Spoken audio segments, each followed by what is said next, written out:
In the 2nd year of his reign, Nebuchadnezzar had dreams. His mind was troubled, and he could not sleep.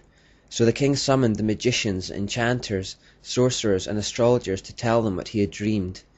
When they came in and stood before the king, he said to them, "I have had a dream that troubles me, and I want to know what it means." Daniel 2, 1-3. This dream of Nebuchadnezzar's came before his conversion, and as was the norm for a pagan king, he was surrounded by the usual array of astrologers and sorcerers connected with the mysteries, those who would seek to draw their supernatural powers of interpretation from Satan. They couldn't decipher the dream. Daniel, however, could. As you were lying there, O king, your mind turned to the things to come, and the revealer of mysteries showed you what is going to happen. As for me, this mystery has been revealed to me, not because I have greater wisdom than other living men, but so that you, O king, may know the interpretation, and that you may understand what went through your mind. Notice first of all that Daniel establishes that God is the real source of wisdom and revealer of mysteries and hidden things. Satan claims to have this secret knowledge that he disseminates through his mystery religion, but actually, God is the omniscient one. Notice how Daniel also emphasizes that he does not know the interpretation because he has more knowledge than others. He makes it clear that he is simply relying on God. We should start noticing how much of the Old Testament tells of a constant battle between two kingdoms. You looked, O king, and there before you stood a large statue, an enormous, dazzling statue, awesome in appearance. The head of the statue is made of pure gold, its chest and arms of silver, its bellies and thighs of bronze, its legs of iron, its feet partly of iron and partly of baked clay. While you were watching, a rock was cut out, but not by human hands. It struck the statue on its feet of iron and clay and smashed them. Then the iron, the clay, the bronze, the silver, and the gold were broken to pieces at the same time and became like chaff on a threshing floor in the summer. The wind swept them away without leaving a trace, but the rock that struck the statue became a huge mountain and filled the whole earth. This was the dream, and now we will interpret it to the king. You, O king, are the King of kings. The God of heaven has given you dominion and power and might and glory. In your hands he has placed mankind and the beasts of the field and the birds of the air. Wherever they live, he has made you ruler over them all. You are that head of gold. After you, another kingdom will rise, inferior to yours. Next, a third kingdom, one of bronze, will rule over the whole earth. Finally, there will be a fourth kingdom, strong as iron, for iron breaks and smashes everything, and as iron breaks things to pieces, so it will crush and break all the others. Just as you saw that the feet and toes were partly of baked clay and partly of iron, so this will be a divided kingdom. Yet it will have some of the strength of iron in it, even as you saw iron mixed with clay. As the toes were partly iron and partly clay, so this kingdom will be partly strong and partly brittle.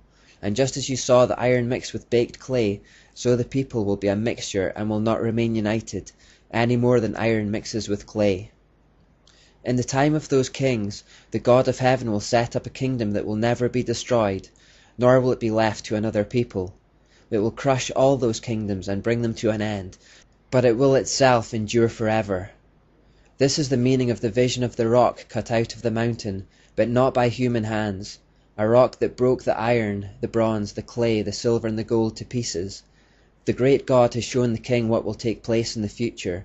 The dream is true, and the interpretation is trustworthy. So the dream was a prophetic one that explained, in the form of a statue, how the Babylonian kingdom would have 3 successors that would follow after it. The statue, of course, was human to represent the fact that these kingdoms were made by man for man's glory, as Babylon originally had been. The first kingdom, symbolized by the head of gold, was the Babylonian Empire itself. Daniel then states that the head of gold empire would be followed by an inferior empire, symbolized by arms of silver. Christian scholars generally regard this to be the Medo-Persian Empire, which in 539 BC conquered the Babylonian Empire. The 2 arms symbolically refer to the 2 groups, the Medes and the Persians. The third kingdom was symbolized by the statue's belly and thighs of brass. Scholars believe this is a reference to the Grecian Empire, which conquered and then came after the Medo-Persian Empire. The symbol of a belly and thighs of brass suggests that the kingdom was to start out as a united empire but end up as a divided empire. Under the leadership of Alexander the Great, the Grecian Empire was indeed a united empire, but after Alexander's death, the empire was divided up. It was around this time, when Greece was the dominant power, that the Mystery Babylon religion became known as Gnosticism. The word gnosis in Greek means knowledge. Gnostics still believed that humans were divine souls stuck within imperfect human bodies created by an imperfect God. They still believed there was a second and superior God who provided them with the esoteric knowledge necessary to become gods themselves. Ashtoreth had taken on the name Sophia because Sophia means wisdom in Greek. The serpent was portrayed as the good father of Cain. Yahweh was portrayed as an unreasonable God who had cursed Adam and Eve wrongly after a temper tantrum. High priestesses were ordained through sexual rituals. There were still blood oaths, secret handshakes, signal symbols, passwords, and fornication as part of worship. In other words, except for a few name changes, the Babylonian religion had survived in its entirety throughout the empire changes. It is from this era that we get the word agnostic. Because those who believed and practiced this religion were called Gnostics, those who did not believe it were considered agnostics. Today the word agnostic is used to refer to someone who says they are unsure or ignorant regarding the existence of God because of a lack of information.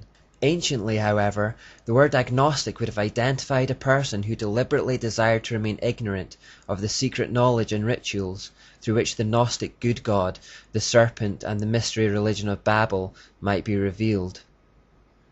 The name Gnosticism was used for the mysteries right up until the time of Jesus and for some period afterwards. Some Gnostics in fact saw in Jesus a similarity between him and their pagan serpent, as they believed he was dispensing knowledge of the kingdom of God. Consequently, two Gnostic Christian sects called the Nassenes, so called because in Hebrew Nahas means snake, and Ophites, so called because in Greek Ophis means snake, worshipped the serpent in the alleged identity of Jesus Messiah. They stole the symbol of the cross and entwined the serpent around it.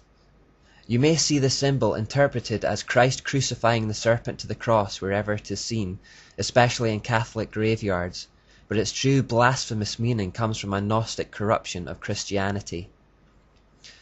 Gnosticism in Greece also heavily influenced the ancient philosophers such as Socrates and Aristotle, who lived around this time. Their ideas were then passed to Plato, and these three are still revered as the fathers of philosophy. Plato is of particular significance for the New World Order, as we'll discover later. Their so-called wise words are still taught to philosophy students around the world, but much of their ideas are simply ancient Babylonian lies. While the mysteries had become known as Gnosticism in Greece, the Jews had come to know it as Kabbalah by this point, which means hidden secrets. It was also known as the oral secret law. Kabbalah developed mainly through a man called Philo, who adapted or inverted many parts of the Old Testament to fit with Babylonian mysticism. Kabbalah gained a fair amount of popularity in the 200 years prior to Jesus. Today Kabbalah has made something of a resurgence, particularly amongst the rich and famous. It's just the Babylonian mysteries by another name. So to recap, the first kingdom in Nebuchadnezzar's dream was Babylon, the second was Medo-Persia, and the third was Greece. What was the fourth? The fourth symbol, as seen in Nebuchadnezzar's dream and interpreted by Daniel, that of iron legs and feet that were part iron and part clay, represents the mighty Roman Empire, which conquered the Grecian Empire. The Roman Empire has shaped the history of Europe and the world ever since. Two final things to say about the statue in Nebuchadnezzar's dream. Firstly, notice how the value of the metals degrades over time. We start off with gold representing Babylon and end with iron and clay representing Rome. This represents the fact that man-made kingdoms are deteriorating over time. The second point about the statue is that although the value of the metals decreases over time, their strength increases until it becomes iron. This means that as we degenerate in morality, we increase in force, and adopt the mentality put forward by Friedrich Nietzsche that might makes right.